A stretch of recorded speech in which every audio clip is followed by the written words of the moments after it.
बिस्मिल्लाहिर्रहमानिर्रहीम। अस्सलाम वालेकुम नाज़रीन, इत्तफाक इख्तलाफ चैनल पर एक बार फिर खुश आमदीद। नाज़रीन, गुज़िश्ता दिनों नासिर मदनी को अगवा कर लिया गया और उनको जुल्म और ज़्यादती का निशाना बनाया गया। और आपने मीडिया पर देखा ही होगा कि मुल्जिमान को गिरफ्तार कर लिया गया और मेन मुल्जिम जो है वो अबूरी जमानत पर है। और उसने कल एक प्रेस कॉन्फ्रेंस रखी जिसमें उसने अपनी माँ और बहन को भी उस कॉन्फ्रेंस में पेश किया और जिसमें उसने नासिर मदनी पर 2 इल्जामात लगाए। पहला इल्जाम ये था कि उसने नासिर मदनी को 6-7 लाख रुपया दिया और उसके सबूत भी उसके पास हैं।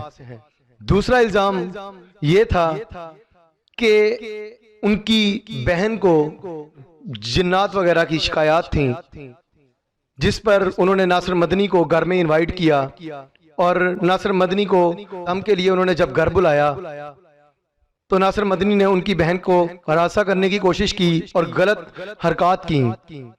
चूंकि ये चैनल इत्तफाक और इख्तलाफ के नाम पर है तो मुझे किसी से पर्सनल कोई इख्तलाफ नहीं।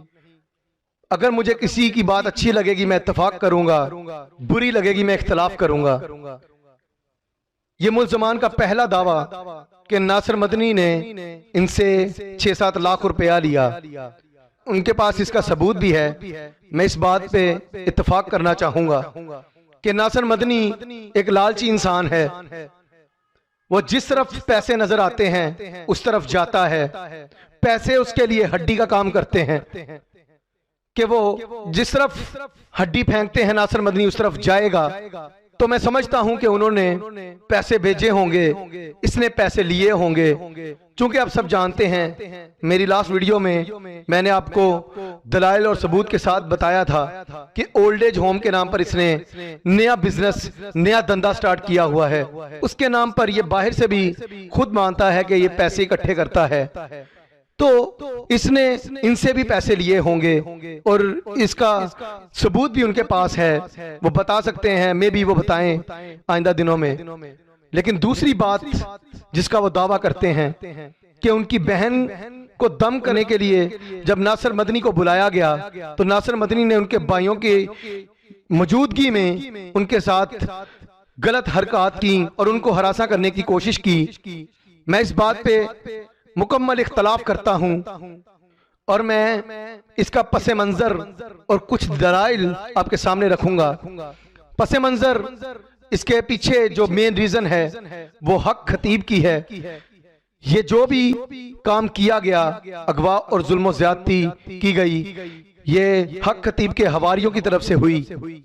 हक खतीब के बारे में आप जानते ही होंगे कि ये ऑनलाइन एक दम करता है और कहता है पूरी दुनिया में जो भी मेरी वीडियो देख रहा है और सुन रहा है मेरा दम, उसको शिफा मिल जाती है। लोगों को इसने इस्लाम के नाम पर गुमराह करना शुरू किया है।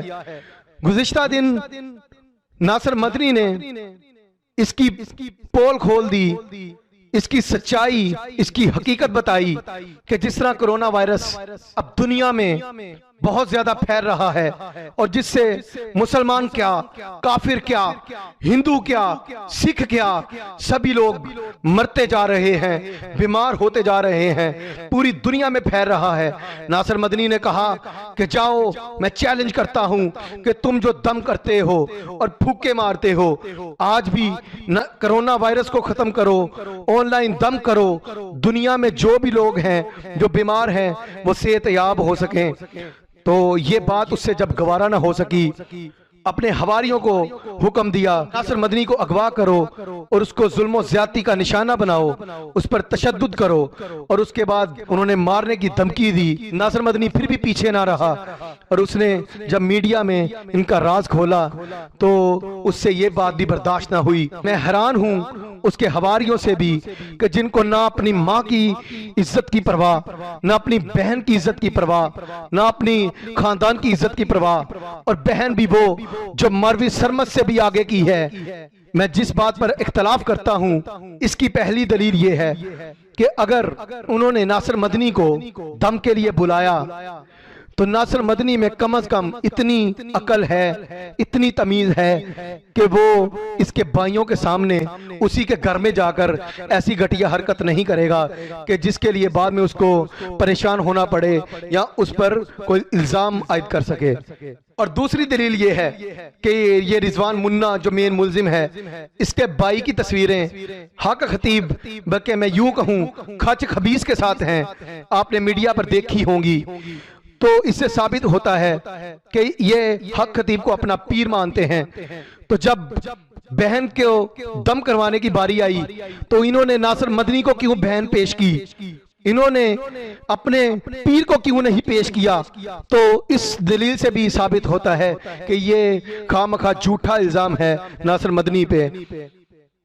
تیسری دلیل یہ ہے کہ جب ان کی بہن کے ساتھ غلط حرکت کی گئی تو یہ 15 پر کال کرتے، ناصر مدنی کو گرفتار کرواتے، اس پر ایف آئی آر کٹواتے، میڈیا پر آتے تو ہم سمجھتے یہ سچے ہیں۔ جب ناصر مدنی نے ایف آئی آر کٹوائی اور ان ملزموں کے خلاف ایکشن لیا، حق خطیب نے اپنی چال چلی، اپنے حواریوں میں سے ایک خاندان کو آگے کیا اور ان میں سے ایک عورت کو آگے کیا اور ناصر مدنی پر الٹا الزام لگانا شروع کر دیا تاکہ ان کا ڈوبتا ہوا جو دھندا ہے وہ بچ سکے اور ان کے بھائیوں کو رہائی مل سکے اور یہ بدلے میں ناصر مدنی پر الٹی کاروائی کر سکیں۔ اور یہ آج کی بات نہیں ہے، حق خطیب کا بہت پرانا طریقہ ہے کہ جب کوئی اس کے خلاف بات کرتا ہے تو یہ اس کو تشدد کا، ظلم و زیادتی کا نشانہ بناتا ہے، اور جب وہ اس کے خلاف کوئی ایکشن لیتا ہے خود کو بچانے کے لیے یہ لوگوں کی ماں بہنوں کا سہارا لیتا ہے۔ میرا ناصر مدنی سے ہزار اختلاف ہوگا کہ ہاں وہ سٹیج پر جا کر گٹیا اور بےہودہ باتیں کرتا ہے، جھکتے مارتا ہے، لوگوں کو چندے کے نام پر، زکوٰۃ کے نام پر لوٹتا ہے، اولڈ ایج ہوم کے نام پر لوٹتا ہے۔ یہ سب اختلاف اپنی جگہ، لیکن اختلاف اور ظلم میں بہت فرق ہوتا ہے۔ کس طرح سے یہ آن لائن بیٹھ کر اپنے کھٹے ٹیٹ دانت دکھاتا ہوا لوگوں کو دم کرتا ہے، پھوکے مارتا ہے، اور گٹیا انسان تیری پھوکوں سے شاید کوئی صحت یاب مشکل ہی ہوگا، میں بھی کوئی تیری پھوکوں سے مر ہی جائے۔ اور کرونا وائرس کی بات کرتے ہیں، ناصر مدنی میں بھی غلط کہتا ہو کہ شاید تو کرونا وائرس سچ میں ٹھیک کر دے، لیکن تیری ان پھوکوں کی وجہ سے، تیرے ان دموں کی وجہ سے شاید کرونا وائرس سے بھی کوئی بڑی بیماری جنم لے اور دنیا کا بیڑا غرق کر دے، ستیہ ناش کر دے۔ اپنے دموں کو اپنے گھر کی حد تک رکھو، خدا کے واسطے اسلام کو اس طرح بدنام نہ کرو کہ جو غیر مسلم ہے وہ دیکھیں کہ یہ اسلام ہے، یہ اسلام نے ان کو تعلیم و تربیت دی ہے۔ میں ناصر مدنی پہ کیے جانے والے ظلم و زیادتی پر شدید مذمت کرتا ہوں اور ناصر مدنی کے ساتھ کھڑا ہوتا ہوں۔ ہاں اختلاف اپنی جگہ۔ میری اگلی ویڈیو دیکھنے کے لیے میرا چینل سبسکرائب کیجئے، بیل آئیکن پر کلک کیجئے اور میری ویڈیو کو لائک کیجئے۔ تب تک کے لیے اللہ حافظ، السلام علیکم۔